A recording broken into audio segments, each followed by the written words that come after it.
My understanding is that after I've spent a couple of hours with a group of people, a justice system has been established between us. And that if I don't think consciously about what kind of justice system I would like, I will inherit the one I've been given by default. And then the results will turn up, and often I won't enjoy them. Now, I suffer from system blindness. It's a condition that I made up. I made up my own diagnosis for myself. It's the difficulty to see the presence of systems, of group ideas and behavior. So that when I inherit a justice system non-consciously with a new group of people who I'm hanging out with, and then something goes wrong, I'm very likely to describe what's happening in terms of our individual psychologies, as if the thing that had happened was exclusively within any one of us, or all of us individually. And then I will think that what I need to do to respond to that is either get away from those individuals, because unfortunately they're problematic people who need more therapy, more meditation, you know, different diet, whatever. Or I will try and do the same thing to me, thinking that the problem is individually with me.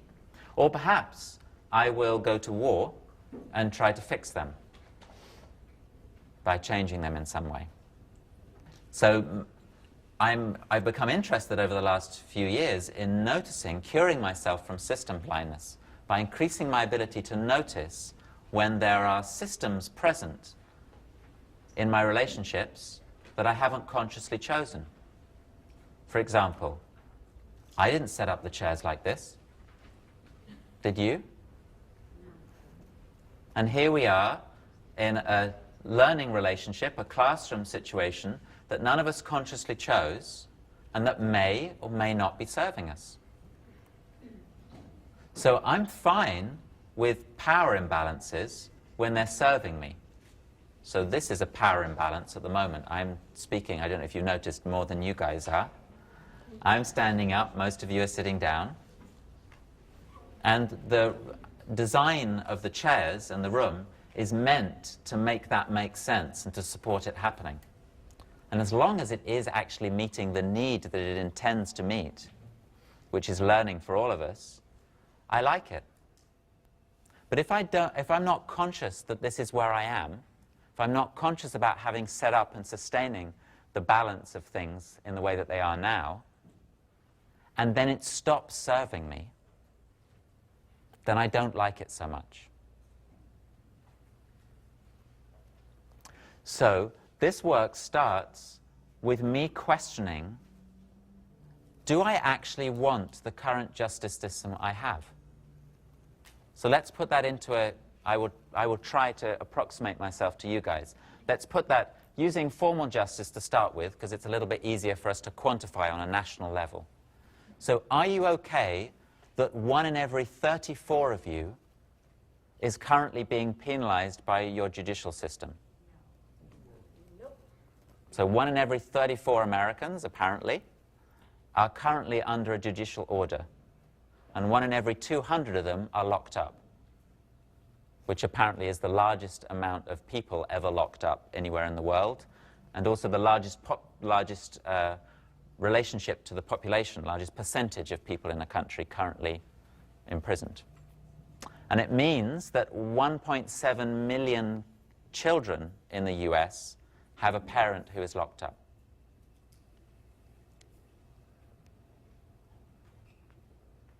And normally, in the cultural context that I come from, first of all growing up in North London, and then over the last 17 years living in Brazil, in those cultural contexts, I had not chosen that strategy consciously. I was paying for it, and I was kind of by default sustaining it because I wasn't consciously questioning it and rethinking it. I thought I was because I misunderstood criticizing with questioning. So I was quite good at criticizing it, but I've learned that those two things, criticizing and questioning, are actually distinct. At least that's how I experience them. So I have been learning to cure my system blindness by noticing that these responses continue with my invisible, silent, or active support, and I don't like the results. And I've been teaching myself to question the current ways in which we do justice and to experiment with different ways of doing it. I have a question about your use of the word system. I think that's throwing me off a little bit. So, when I was a school teacher, I had an exciting idea that I was happy with, which was that I would create a space in the classroom where people could opt out of the lesson without getting into trouble with their colleagues or with me, and without having to leave the room in which we were having the lesson, which was complicated for me because I was in Brazil, and in Brazil I'm legally responsible for those people for the time of the lesson. So if I can't see them and they're wandering around the corridor, then there's legal risk for me. So I created a space in the room where the students could go. And that was day one. And that seemed to me to be possible and exciting. And it was well received by the kids. And after about 5 seconds after I'd made this suggestion, and people were smiling and going, wow, that's different. Yeah, I like that. This teacher's weird. One of the kids turned to me and he said, and if the headmaster comes in through the door, then will you protect me from him? If I'm sitting in the corner with my feet up, you know, reading a book, or doing the homework that I want to hand in the next lesson, and I'm so stressed because I haven't done it that I can't concentrate on this one. So I've taken 10 minutes out to finish my homework, and then I'll come back to the lesson. If the headmaster comes in, will you stand in between me and him? And I immediately realized my naivety. Because, no, I didn't have structural power to be able to protect the student from the headmaster if the headmaster decided that what the student was doing was wrong. So that student gave me a quick lesson in the presence of a system which our classroom was within and that I was unaware of.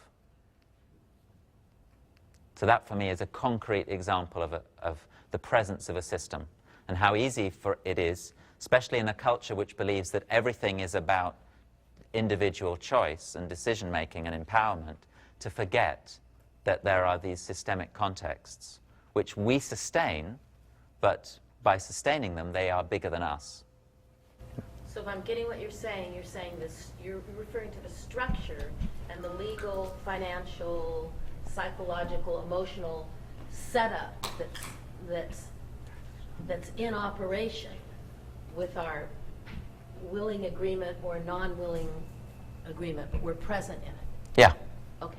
When it becomes large or habitual enough to be self-sustaining, then I experience it as being different from my individual choices. And then I want a name for it so that I can teach myself to become aware of it and question it. So I'm using the word system as that name. Thank you. Cheers.